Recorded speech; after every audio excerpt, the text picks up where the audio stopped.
que você abrisse a sua Bíblia comigo, no Evangelho de Mateus, capítulo 8, versos de 5 a 13. Mateus, capítulo 8, verso de 5 a 13. E o tema dessa mensagem é uma grande fé. Uma grande fé. Como de costume, eu queria que você mantivesse a sua Bíblia aberta para que você pudesse acompanhar o texto à medida que nós vamos fazendo a sua exposição. Mateus capítulo 8, versos de 5 a 13. Diz assim a palavra de Deus. E entrando Jesus em Cafarnaum, chegou junto dele um centurião, rogando-lhe e dizendo: Senhor, o meu criado jaz em casa, paralítico e violentamente atormentado. E Jesus lhe disse: Eu irei e lhe darei saúde. E o centurião, respondendo, disse: Senhor, não sou digno de que entres debaixo do meu telhado, mas dize somente uma palavra, e o meu criado há de sarar. Pois também eu sou homem sob autoridade, e tenho soldados às minhas ordens. E digo a este: vai, e ele vai. E a outro: vem, e ele vem. E ao meu criado: faze isto, e ele o faz. E maravilhou-se Jesus ouvindo isso, e disse aos que o seguiam: Em verdade vos digo que nem mesmo em Israel encontrei tanta fé. Mas eu vos digo que muitos virão do Oriente e do Ocidente e assentar-se-ão à mesa com Abraão, Isaque e Jacó no reino dos céus. E os filhos do reino serão lançados nas trevas exteriores. Ali haverá pranto e ranger de dentes. Então disse Jesus ao centurião: Vai, e como creste te seja feito. E naquela mesma hora o seu criado sarou. Amém. Essa, meus irmãos, é uma passagem, como eu disse, tocante, uma palavra que nos chama a atenção. E eu gostaria de lhes informar que este é o primeiro dos milagres que Cristo fez, chamado Milagre dos Gentios. E esse milagre foi registrado por Mateus. E o segundo milagre, que é considerado o Milagre dos Gentios, é a cura da menina Cirofenícia, que está registrado ali em Mateus capítulo 15, de 21 a 28. O lugar que Cristo se encontra, segundo o texto que lemos, é Cafarnaum. Lucas, ao falar ou relatar esse texto, esse episódio, ele vai registrar que o centurião não foi pessoalmente, mas que alguns dos cidadãos judeus pediram em favor do centurião, segundo está lá em Lucas capítulo 7, verso 3, que é o texto paralelo lá no Evangelho de Lucas.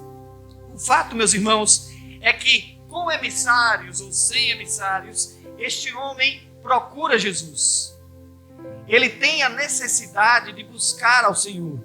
Ele tem a urgência de procurar ajuda e de buscar uma solução para o problema que ele estava tendo em casa.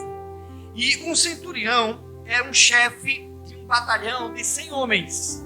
E daí por conta a origem do seu nome, centurião, porque ele comanda um pequeno exército de 100 homens. E o fato é que este comandante romano, ele gozava da simpatia do povo e também dos líderes, dos principais anciãos de Cafarnaum. E Lucas, mais uma vez, quando vai contar essa história, ele traz à luz a informação de que ele era considerado um homem digno.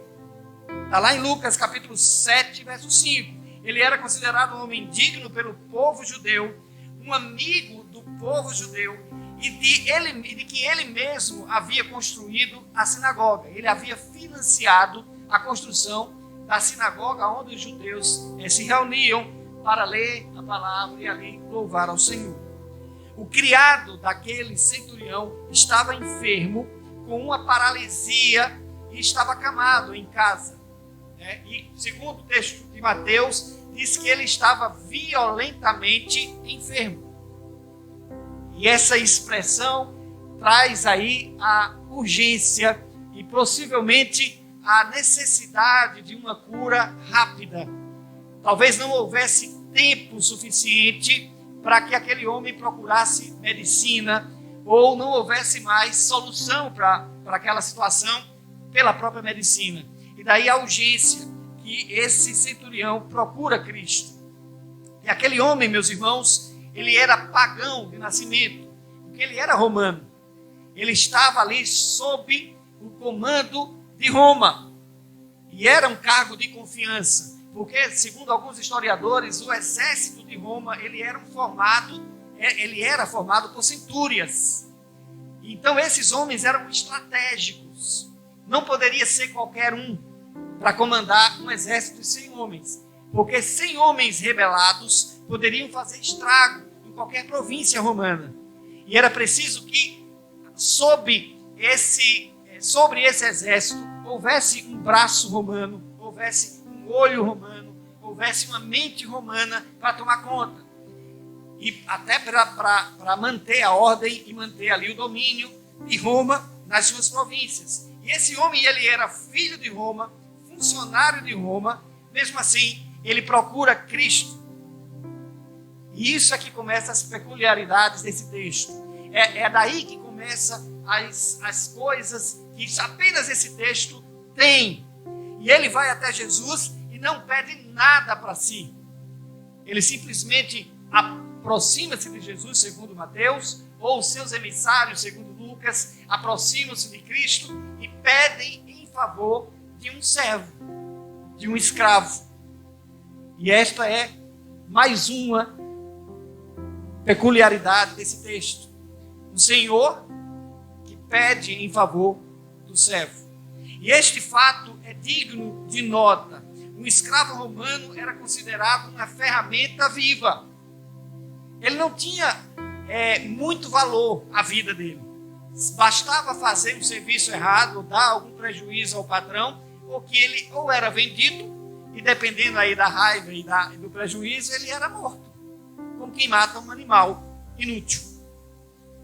Porque a vida de um escravo não tinha valor, principalmente para os romanos, que eram cruéis, dominadores. E o Senhor tinha direito até de matá-lo, como eu já disse. Mesmo assim, o texto vai dizer que esse centurião amava aquele servo. E o senhor de escravo, como eu disse, agora roga ao Senhor em favor do seu escravo. E isso é um fato considerável. Quando a gente considera um senhor de exército, um capitão romano, um guarda, um homem duro, acostumado na batalha, acostumado a manter sob a subserviência o povo dominado, e mesmo assim ele demonstra amor, afeto, carinho, amizade por um servo. E essa história, meus irmãos, ela é recheada de detalhes, como eu já disse, que vão nos ensinar e falar muito ao nosso coração. E é uma história sobre autoridade, é uma história sobre amor, é uma história sobre amizade, é uma história sobre respeito, mas acima de todas essas coisas, é uma história que fala sobre fé. Mas não é uma fé qualquer, é uma grande fé. Uma fé que ela tem também algumas peculiaridades que nós vamos ver. E vejamos mais de perto, então, alguns desses detalhes que essa história nos apresenta. A primeira coisa que a gente encontra, ou o primeiro fato que a gente encontra quando olha para esse texto, é que esse homem, ele toma uma iniciativa decisiva. E a iniciativa dele é que aquele homem, ele tinha plena convicção de sua impotência diante da doença do seu servo, da doença do seu amigo. E ele se despoja de qualquer vaidade, ele retira de si qualquer vaidade que ele possa ter e vai à procura de Jesus, ou segundo Lucas, ele envia emissários à procura de Jesus em seu nome.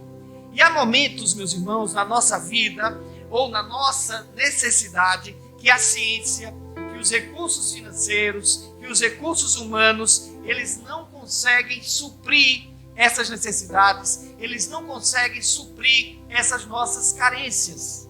Por mais que nós tenhamos, por mais rico que sejamos, por mais influência que tenhamos, mas tudo isso não é suficientemente capaz de abrandar ou suavizar os problemas.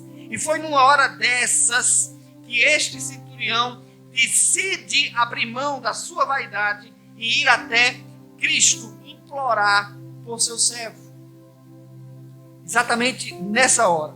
E um fato, então, nos chama a atenção, meus irmãos, é que este homem, ainda segundo Lucas, ele era considerado digno pelo povo judeu. Mesmo ele não se considerou digno de que Jesus fosse em sua casa, mesmo o povo tendo ele em consideração, mesmo o povo afirmando que ele era digno, mesmo assim ele se apresenta diante de Cristo como indigno de que Cristo fosse até sua casa. Mesmo assim, o que é que Jesus faz? Jesus decide ir até a casa daquele homem. E aí vale a primeira nota de rodapé que nós fazemos aqui. É que Jesus, ele nunca rejeita e nunca despreza um coração quebrantado. Eu vou repetir. Jesus nunca rejeita e nunca despreza um coração quebrantado. E isso está registrado muito antes pelo salmista Davi, no Salmo 51, verso 17, quando ele diz: um coração quebrantado e um coração humilde não é rejeitado pelo Senhor. A iniciativa daquele homem, ela foi decisiva para iniciar a mudança. A iniciativa daquele homem foi decisiva para que o quadro pudesse mudar. A iniciativa daquele homem foi decisiva para que Cristo começasse a agir na vida dele. A segunda coisa, ou segunda informação que nós podemos pegar desse texto, é que esse homem, além de uma iniciativa decisiva, esse homem teve uma fé humilde. Uma fé humilde. E a humildade que esse homem revelou chama a atenção do Senhor Jesus. Spurgeon, pastor batista, disse certa vez: há quem se tenha em baixa conta com toda razão, já que todo mundo concordaria com tal afirmação ou com essa avaliação. Outros, porém, há que se acham em grande coisa ou em grande conta, porém, quando são mais conhecidos, menos honrados e mais o mundo os desprezam. Tem pessoas que se acham mais do que são. E tem pessoas que não se acham coisa nenhuma. Spurgeon vai dizer que é melhor estar no primeiro grupo de quem está no segundo. É quando você mesmo se honra, você mesmo se exalta, ou você mesmo se acha importante. E esse homem, meus irmãos, certamente não fazia parte do segundo grupo, mas também não fazia do primeiro, porque esse homem, ele era digno, segundo o pensamento do povo, mas ele era humilde. E os anciãos, meus irmãos, que se aproximam de Jesus no relato de Lucas, vão dizer que, ou pensando talvez que Jesus se impressionaria com o currículo que eles tinham para apresentar desse centurião, fazem então um desfile das qualidades desse homem. Ele é um homem digno, ele é um homem amigo do povo, ele é um homem que nos ajudou a construir a sinagoga. Então todas as boas referências estavam ali apresentadas, mas o interessante é que isto não é apenas isto suficiente para que chame a atenção de Jesus e que cause no Senhor algum efeito, como nós vamos ver mais à frente. Quando aquele homem percebe que Jesus se aproxima da sua casa, ele diz ao Senhor que não é digno de ter o Senhor sob o seu telhado, de ter o Senhor na sua casa. Mesmo o povo considerando digno, ele se achava indigno. E aqui cabe uma outra nota de rodapé. Um homem humilde não ostenta a sua própria dignidade e nem se firma em suas próprias virtudes, ainda que as tenha.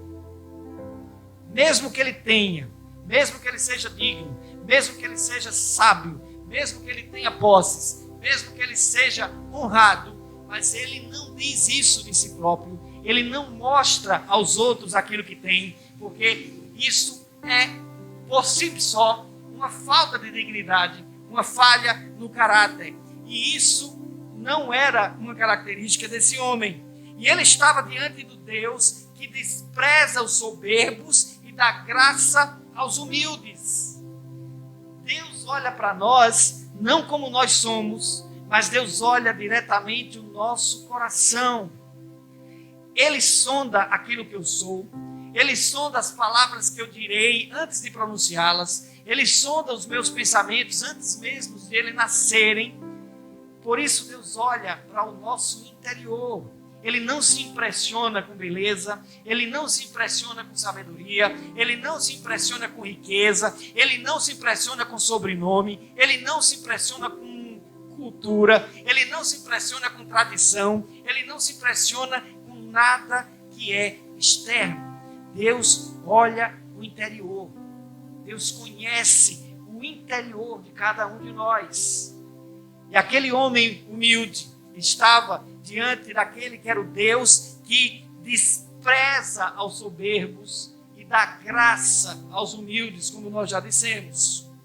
Aquele homem tinha uma fé humilde, como vai dizer o pastor Hernandes Dias Lopes no seu comentário desse texto. Ele diz: a soberba cobre a cara da vergonha, cobre a cara de vergonha, mas a humildade, ela é elogiada por Deus. O soberbo, ele passa vergonha. O soberbo, ele não consegue ver a sua própria soberba, porque ele está tão embevecido com a sua própria vaidade, que ele não consegue se olhar no espelho, ele não consegue se enxergar. Porém, o humilde, ele é elogiado por Deus. Eu tenho certeza que você já teve a experiência de conversar com alguém soberbo. E é chato, é incômodo, irrita. Você não consegue durar muito tempo no diálogo. E você parece que essa pessoa não se enxerga. E é exatamente assim. E se isso irrita a nós, imagina o próprio Deus. Deus exalta os humildes. Deus exalta, dá graça aos humildes. E aquele homem, ele reconhece a autoridade de Jesus. Uma autoridade que ele ousa comparar com a sua. Eu sou capitão, eu dou ordem a uns e eles vão. Eu dou ordem a outros e eles vêm. Eu dou ordem aos meus servos e eles fazem. E ele diz: Senhor, tu tens autoridade e basta que tu dê uma palavra e será feito conforme as tuas ordens. Aquele homem reconhece uma autoridade superior à dele, uma autoridade sobre morte, uma autoridade sobre vida, uma autoridade sobre enfermidade, uma autoridade que homem nenhum pode ter, uma autoridade que mesmo juntando todos os centuriões do exército de Roma, não seria capaz de aproximar-se da autoridade de Cristo. Uma autoridade que nem mesmo o imperador tinha. E este era considerado Senhor soberano. Mas apenas Jesus tinha essa autoridade e aquele homem reconhecia essa autoridade. Ele estava acostumado a dar ordens e vê-las sendo cumpridas pelos seus soldados e pelos servos da sua casa. Mas diante de Jesus, ele vê que apenas o Senhor tinha uma autoridade sobre a doença do seu amigo. Apenas Jesus poderia curar aquela enfermidade daquele homem. E aquele homem, diante de tudo isso, ele demonstra uma fé simples. Não é uma fé soberba, mas é uma fé humilde. Uma fé que não paga para ver e depois ela crê depois de ver. Como eu estava falando hoje pela manhã. É uma fé que simplesmente ele crê primeiro para ver depois. Ele sabe que Jesus tem poder de curar à distância. Não precisa estar presente. Jesus cura à distância. Basta uma palavra de Cristo e tudo muda. Ele sabe que a palavra de Cristo e a verdade são a mesma coisa. Ele sabe que a palavra de Cristo e o acontecer é a mesma coisa. Ele sabe que a palavra pronunciada pelo Senhor e realidade são exatamente a mesma coisa. Jesus, então, ao contemplar essa fé, uma fé humilde, ele faz um elogio àquele homem diante de todos. E Jesus olha para ele e diante de todos os israelitas, ele diz: nem mesmo em Israel eu achei fé como esta. Ainda que aquele homem possuísse virtudes admiráveis, e ele as tinha, né? O que chama a atenção de Cristo não são essas virtudes, mas o que chama a atenção de Cristo é a fé desse homem. Ele possuía um amor sincero pelo povo, mas Cristo elogia a sua fé. Ele era amigo do povo, o qual ele era pago para escravizar e dominar sobre esse mesmo povo, mas Jesus elogia a sua fé. Ele não era apegado ao dinheiro, pois havia ele mesmo financiado a construção da sinagoga, mas Jesus elogia a sua fé. Talvez agora aquilo que o escritor de Hebreus escreveu faça algum sentido para você. Hebreus 11:6 vai dizer o seguinte: sem fé é impossível agradar a Deus, pois quem dele se aproxima precisa crer que ele existe e que ele recompensa aqueles que o buscam. Sem fé é impossível agradar a Deus. E quando Jesus contempla a fé daquele homem, ele se agrada do que vê, ele se agrada do que ouve, a ponto de elogiar aquele homem e dizer: eu nem em Israel eu encontrei uma fé como esta. Jesus não se impressiona com ofertas. Não há mérito nessas coisas. E eu queria que você entendesse isso nessa noite, meu irmão. Por maior que seja, por mais valiosa que elas sejam, não há mérito em ofertas. A não ser a fé que ela demonstra que você tem. E quem dá uma oferta com fé não espera retorno. Uma oferta com fé não é investimento, não é investir na bolsa, não é comprar ações do céu. Uma oferta com fé, ela demonstra apenas o que ela é. Uma oferta com fé. E somente isso. Você dá porque você ama. Você oferta porque você crê naquele que você está ofertando. Então a oferta com fé, ela está muito mais ligada ao Deus, que é objeto da fé, do que simplesmente na oferta. Então quem tem fé não paga para ver. Quem tem fé acredita que vai ver. E Jesus se agrada da fé desse homem. Ele sonda o coração desse homem, não sua conta bancária. Ele sonda o coração desse homem. Ele não sonda a sua lista de amigos, se é influente ou não. Ele é amigo dos anciãos da cidade. Eu vou ajudar porque esse homem construiu o templo. Esse homem é muito importante. Jesus não pensa como você pensa. Jesus não pensa como nós pensamos. Jesus é Deus. E Ele contempla o interior. Ele olha para o coração do homem. Ele vê a intenção do homem. Ele vai lá exatamente onde nós não podemos enxergar. E Ele sonda o coração.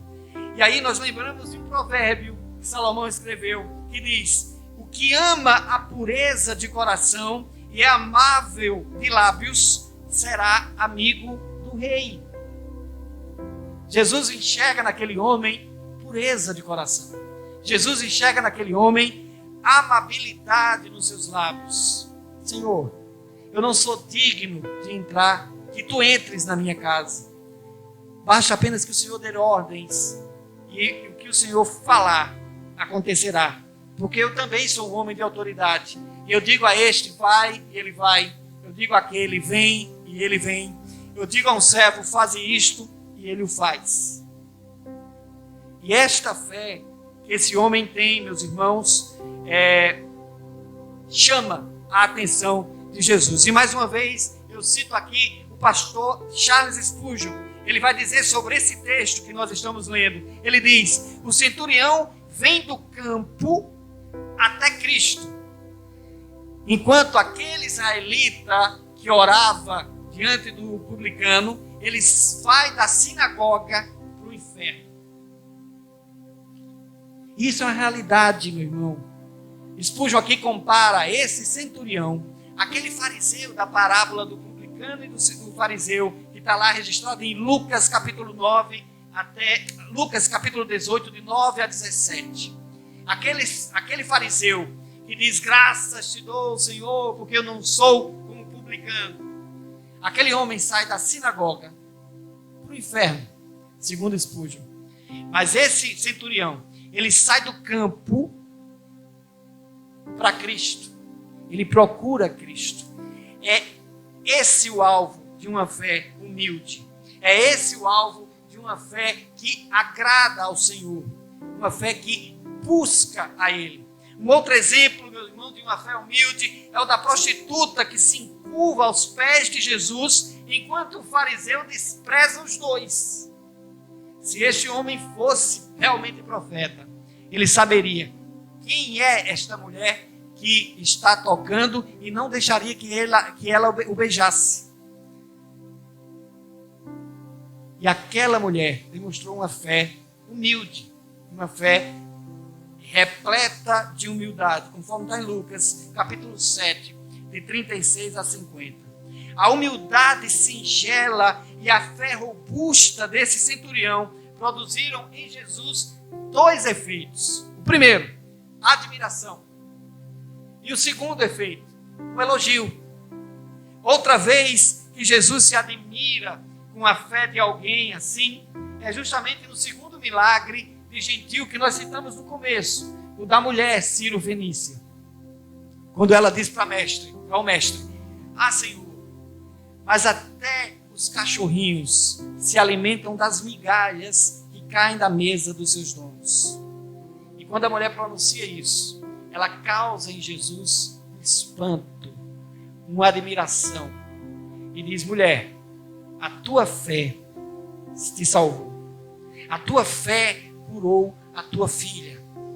E mais uma vez, essa é uma fé de um gentil, de uma pessoa que não era judeu.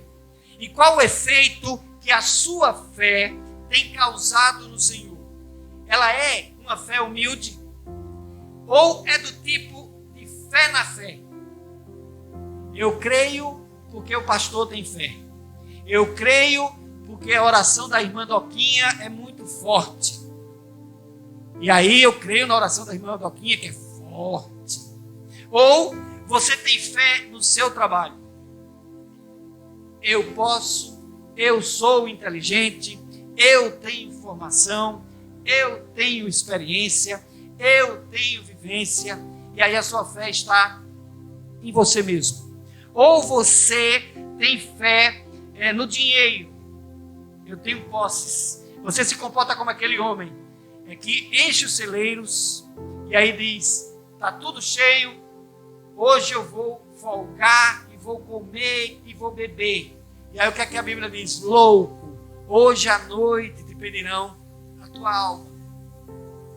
E você de repente está nessa, de uma fé no dinheiro. Ou, melhor, a sua fé está na política. Eu sou bem relacionado, eu tenho parente político, ou eu estou empregado, tenho estabilidade. E aí você se confia, se ancora nessa fé política. E aí esse homem, meus irmãos, além de uma fé humilde, ela é uma fé que produz milagres. Uma fé que dá resultado. Uma fé que sai do campo da possibilidade para o campo da realidade. Eu queria, nesse momento, ler com você que está com a sua Bíblia aberta, me acompanhe. Eu vou ler os versos 8 e 9. O que é que esse centurião diz? Mas o centurião respondeu: Senhor, não sou digno de que entres em minha casa, mas apenas manda com uma palavra e o meu rapaz será curado. Pois também eu sou homem sujeito à autoridade, tenho soldados às minhas ordens, e digo a este: vai, e ele vai, e a outro: vem, e ele vem, e o meu servo faz isto, e ele o faz. A verdadeira fé, ela honra a Jesus, e Jesus honra a fé. Jesus ordena ao centurião que vá para casa e receba o milagre conforme o quê? A sua fé. Da mesma maneira que ele mandava os servos fazer e acontecia, Jesus diz: vá para casa, porque exatamente como tu queres, sucederá. Exatamente como tu ordenas, como eu vou ordenar e tu creres, vai acontecer. Jesus ordena ao centurião que ele vá para casa, e o homem vai para casa. E naquela mesma hora, diz o texto, que o servo foi curado. E aí eu digo para os irmãos que me escutam e que estão aqui presentes: fé não é acreditar que Jesus pode fazer. Eu vou repetir: fé não é acreditar que Jesus pode fazer. Não é isso não. Vai muito além disso. Eu diria a você nessa noite que fé é acreditar que Jesus quer fazer. Isso é fé. Que Ele quer fazer aquilo que você precisa. Ele quer fazer aquilo que você necessita. E certa vez, ao curar um cego, para ilustrar esse que eu estou falando, Jesus lhe pergunta, e aí Jesus vê aquele cego que clama: Jesus, filho de Davi, tem misericórdia de mim. E aí o que é que Jesus diz? Quando olha para o homem, Jesus olha para ele e pergunta: o que queres que eu te faça? E o cego responde o quê? Senhor, que eu veja. E o que é que Jesus disse? Então, vê. A tua fé te salvou. Isso está lá registrado em Lucas, capítulo 18, de 35 a 43. E quanto a você que me escuta, e quanto a você que está aqui nessa noite, você tem fé? Essa é a pergunta que eu faço. Você tem fé? Mas a sua fé é aquele tipo de fé que pode salvar a tua alma? É esse o tipo de fé que você tem? É uma fé que pode te libertar do vício, do fumo, da cachaça, do adultério, da corrupção, da fofoca, da mentira. É esse tipo de fé que você tem?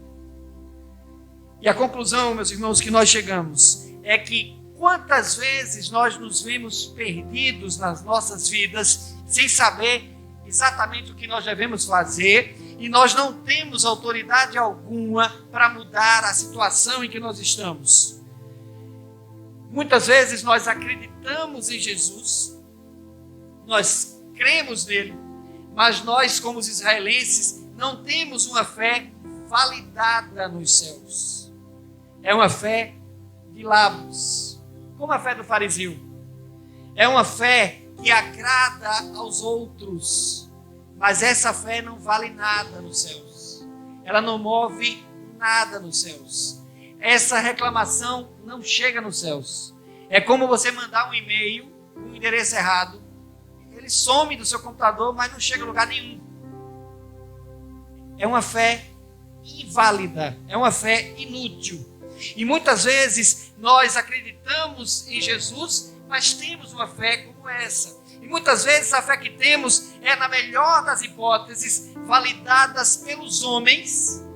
Ah, fulano é crente, fulano é filho do pastor, fulano é crente, fulano tem uma fé.